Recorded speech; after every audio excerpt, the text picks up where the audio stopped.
Hello, first grade families. I just wanted to take a couple minutes to talk about handwriting with you for a few minutes now that we're, you're on your 4th week of school. So congratulations, you're about a month in. So you've probably been seeing my comments come home on your students' Bible copywork pages. If not, please check those out because I'm putting some comments on there to help as you guys work on handwriting. So handwriting is a huge focus in first grade because our fine motor skills are really beginning to develop and the cement is still wet. So any poor habits that have been learned with some diligence can be relearned this year. So that's what we want to focus on. Along with that, we want to make sure that the students are forming their letters correctly. And by forming, I mean the actual motion being used to create the letter. So there's actually 4 focus points for handwriting this year. First will be formation, like I just mentioned. Next is spacing.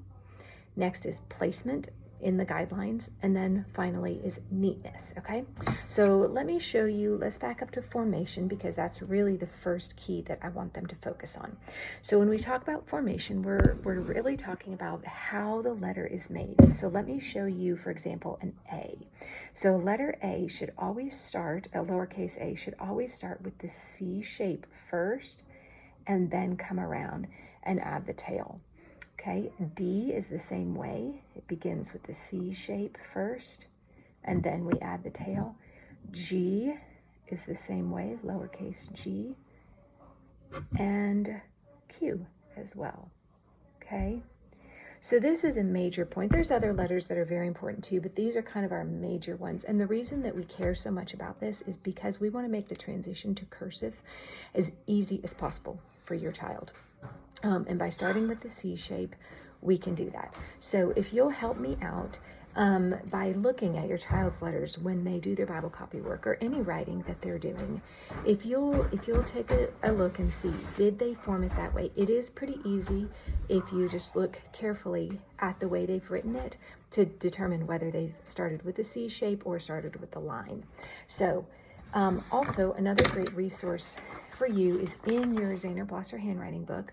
At the very bottom of each page, there's this QR code, and it just brings up a brief 10-second or less just video of the letter being formed. So if you'll watch that with your child when you do the letters, even if they think, I already know how to make letter D, if you'll show them that so that you can make sure that everybody's doing it the correct way. That's our goal. So if you have any questions about that, please let me know. Again, we're really focusing on the way they form the letters first. Now, some of your students are doing that already fantastically. So you can move on to spacing. Are we spacing the letters properly? Are we spacing the words? Do we have nice size spaces between the words? If you're doing great with that, then move on to focusing on placement within the guidelines. Are they above the lines, below the lines, kind of floating? Let's get that stuff under control. And then finally, if they're good with all of those, then you just move on to overall neatness. Some of that is just developmental. As they gain more fine motor skills, they'll get better at that. But also sometimes it just means slowing down and paying a little more attention. So those are our 4 handwriting focus points.